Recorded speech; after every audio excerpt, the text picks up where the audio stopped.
Good afternoon. I really appreciate the volume, the number of you who are still here. I expected to speak to nobody because it's too late. I really like the topic which I will speak about. It's a mediumistic art. Who of you knows what is mediumistic art? Those on the right, we don't count. We spent a day together talking about it. Okay, so most of the people who are living their lives, they don't know that they are surrounded by magic. Even here at the background, for the whole Biohacker Summit, we were surrounded by art from VESA, connected with geometric abstraction created by Sakharu. Those two guys will come later, so we can see what is it all about. But how I met first mediumistic artist. I was asked by one of the biggest collectors of mediumistic art in the world in London to help him collect art from my country, from Czech Republic. And it happened like 7 years ago.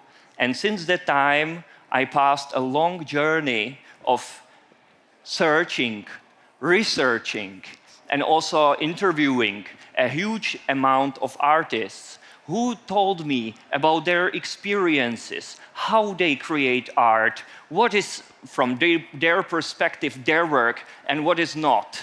And you would be surprised how many artists speak about themselves as a medium. Sometimes they say, it came to me, or I did it, it just happened. Yeah? And it is constantly happening in the art world, but not only in the art world. It happens to all of us when we think about someone and he's calling to us, or when we think about something and it happens, and so on. So everything I will tell you during next 20 minutes, it's well documented. It has been exhibited in the major galleries all around the world, including Tate Modern London, including Museum of Modern Art. And it all started by two curators around the year 2000 who just mentioned that there is an artist in Sweden. Her name is Helmath, and they made her exhibition. And we will speak about Hilma later, but we will start with the definition. What is mediumistic art? I will not repeat what is written behind me, but in general, pure mediumistic art happens when non-artist, non-professional comes during the day to his job, starts drawing something, and it appears to be a drawing which could be also signed by some other name which he never heard, and these drawings appear to be interesting. Sometimes they are so precisely drawn, like you can use a printer to repeat it. You cannot do it by yourself in a stable conscious.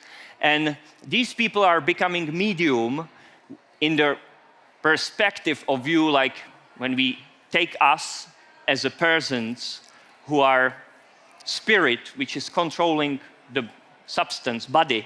And imagine the situation that some other spirits come to you, to your soul, and they make a deal together that another spirit overtake your body and starts drawing something.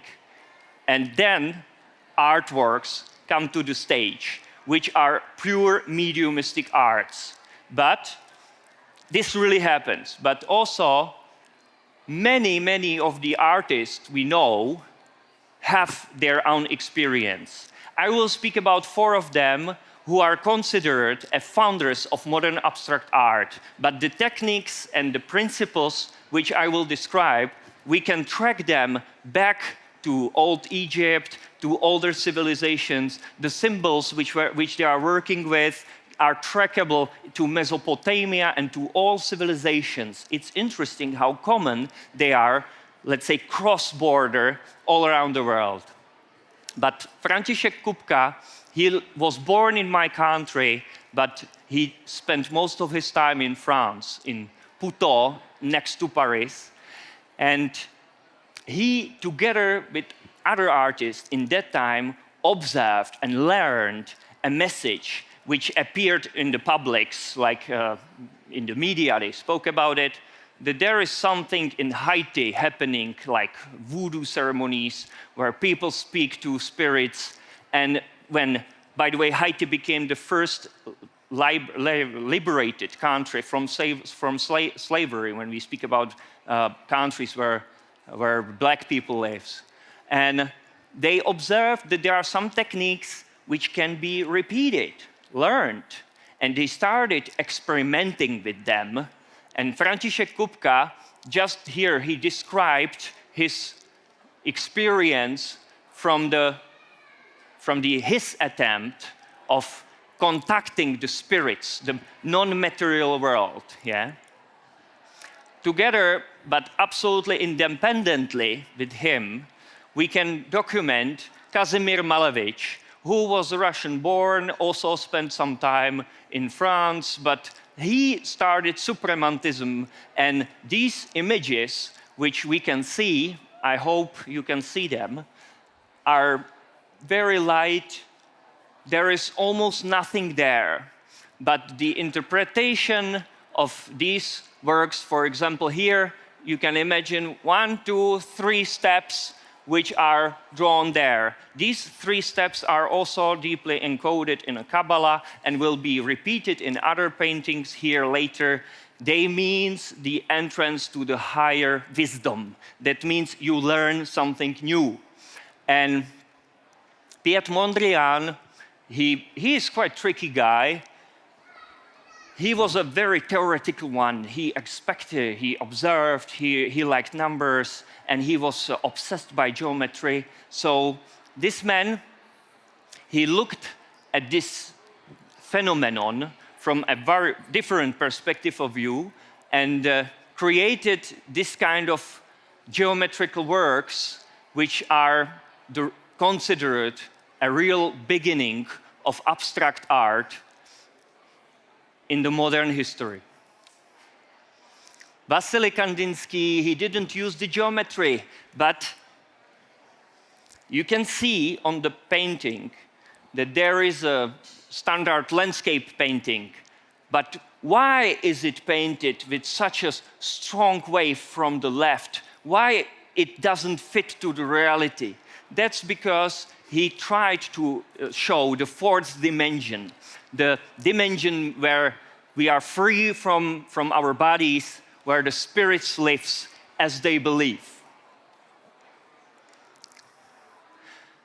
These 4 guys are considered the founders of 20th century abstraction. That means they are regularly displayed in the museums. You can buy them if you have spared 10, 20, sometimes $50 million per painting.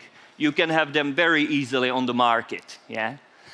But then we have art which is not displayed that much. Of course, I don't speak about Helmath, who is a Swedish painter or artist #1. Helmath started working with connections to the other worlds around 1906. Her drawings are probably the first documented abstract works in the modern history. That's why Swedish nation took her as their one of the most important and well-known artists. Just as a point, or what is interesting, during her life she never exhibited.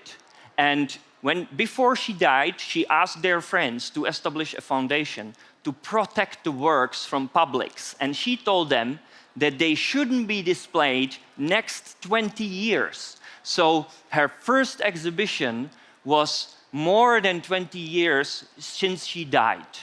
And most of you probably ask why she wanted that. The reason was that she believed that the audience is not ready to see that, and the audience is not ready to understand what is it all about. So how these people were working? what is common to them, and can you do it at home? So like everything which you don't learn properly, don't try it at home, please. You could get mentioned, you can be observed, or you can meet the spirits which you really don't like. But people who spend sometimes whole life, sometimes they spoke in the communities, they learned the techniques, which most of them come from Haiti, by the way, and are perfectly documented.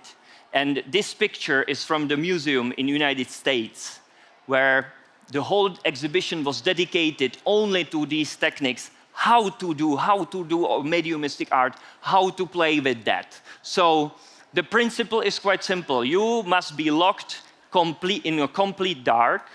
You must install the mirror in front of you, and you must have a light. It could be candle, it could be red light. There are various options. And the person who is trying to become a medium have to know few steps how to do it. Must be focused, must be balanced, cannot be nervous, cannot be afraid. There is some ritual around, so some words must be said before they do it, because they believe that these words will create a protection for them from the spirits they don't want to meet. And these people are trying to establish a connection to the spirit. Sometimes they have proper wish to talk to someone. Yeah? I believe that some of you, in some cases, met somebody who could read the future from the cards, and in the future it really happened, or something like that. These techniques are quite spread between us and are quite well known. But what is interesting about this kind of mediumistic art, that these people are volunteering, giving their body to other spirits and letting other spirits to show something. And usually the drawings which are appearing are not very nice, because it is happening in a complete dark, so the one who is drawing can see nothing. But sometimes it happens when the drawing like this on the right appears, and you can see the detail, the precision, amazing symbolism which is there. And this is pure mediumistic art by Helmath. By the way, when we speak about the meaning, what is inside, because most of you, I don't know if you can read the symbols which are there. The spiral in front of the two crucified persons means the voice. We as a people, we have the gift of a voice, we can speak. This is highly appreciated in this world, because through words, through voice, we are manifesting things on this planet. The right side is blue, left side is yellow. We can interpret it as a night and day. Also, we can interpret it as our inside, as our consciousness, and the outer world, unconsciousness. The crucified persons, it's not well visible on the image from the distance, but it's a men and women. And the flowers, which are on the left, on the right, the flowers on the left is a lily. It's a symbol of clearness, purity. And the right is rose, but white rose. White rose is a symbol of pure, unprecedented love, connected with women principles. That's why also on the right we have a women crucified, and on the left men crucified.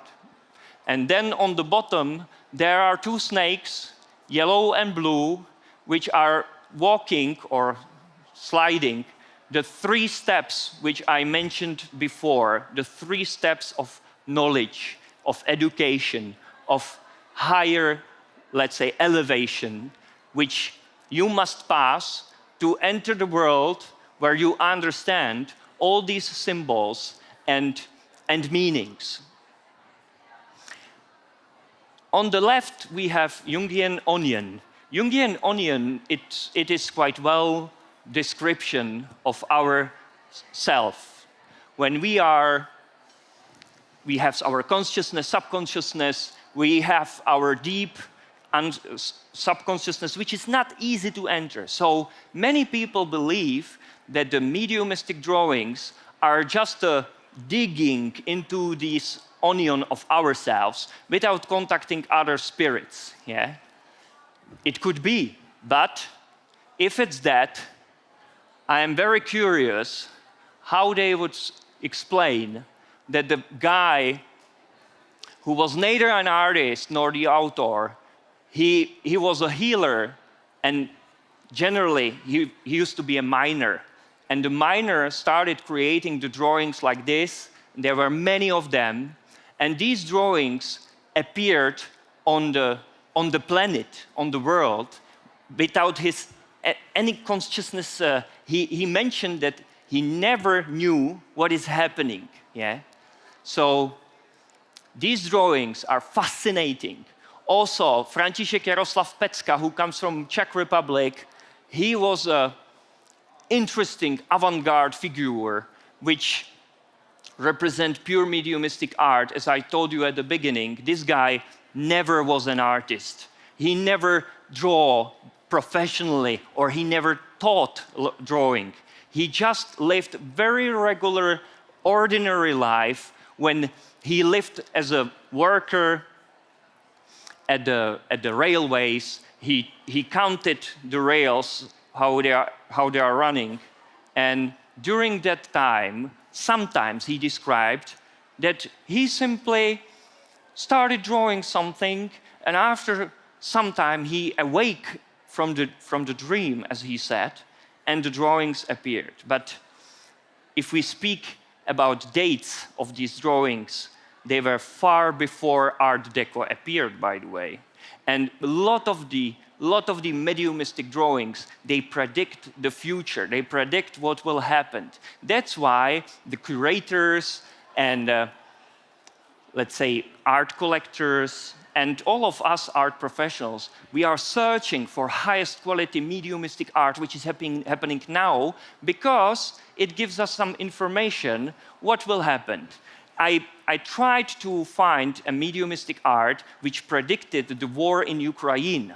There are existing, but the people in Ukraine, they don't want to speak about it now because they are suffering a lot. So I couldn't get the reproduction with their permission, of course. So I cannot show it here, but I can speak that about half a year before the war, these drawings were mentioned on publics in Ukraine. And the war, they knew, some circles, they knew very well what is happening, also thanks to these drawings. Emma Kunz, together with Hilma af Klimt, she belongs to those artists who became super well known as superstars because of the exhibitions, as I mentioned, in Great Britain, in Serpentine Gallery, in London, later in Tate Modern in London, and later in the Museum of Modern Art in the United States. The reason why I am showing you works from Hilma af Klimt, it's because later you will see another geometrical abstraction, another geometrical art, which was created by an artist who is here with us. And it will be my privilege to ask him a question, how his works appeared. By the way, you can see some small parts of it at the background circulating around, and his geometrical abstraction followed you during the whole Biohacker Summit.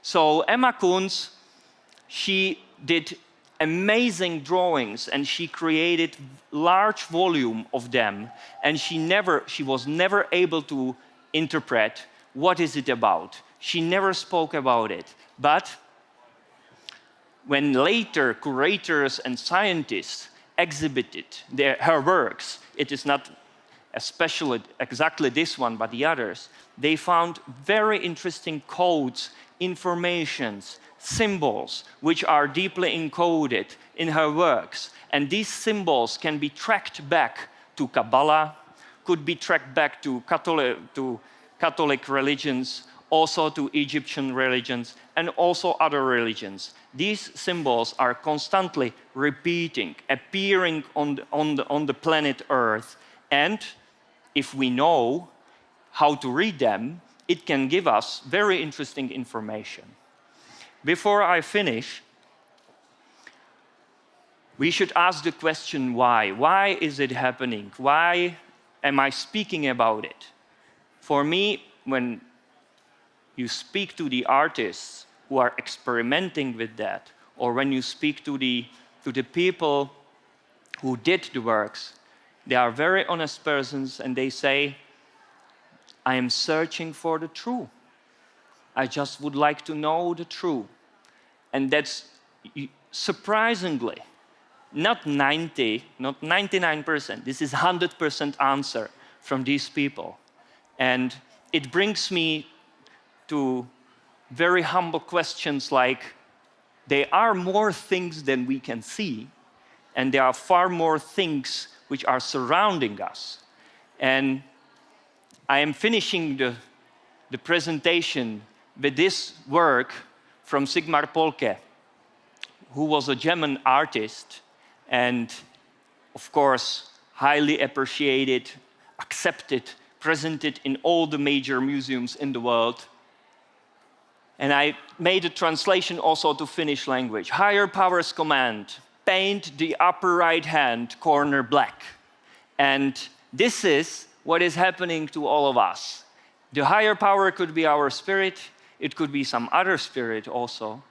But these movements are happening all the time. And we are surrounded by images. And when you learn the language of images, when you start focusing on what is surrounding you, you can be a better biohacker than you are now, because you will be able to decode, to read the language which you didn't know that it exists. And that's quite important. And I wish you luck on this journey because it's exciting and it's also super interesting, and it will elevate you to another dimension of your knowledge, together with all the stuff which you are using as a supplement, as a food, and as a information. This is a big part of biohacker's life, to learn what are the symbols around him, and also to learn that there are many things which are happening which are not that easy to describe. I wish you to have a great time, and thank you for your time.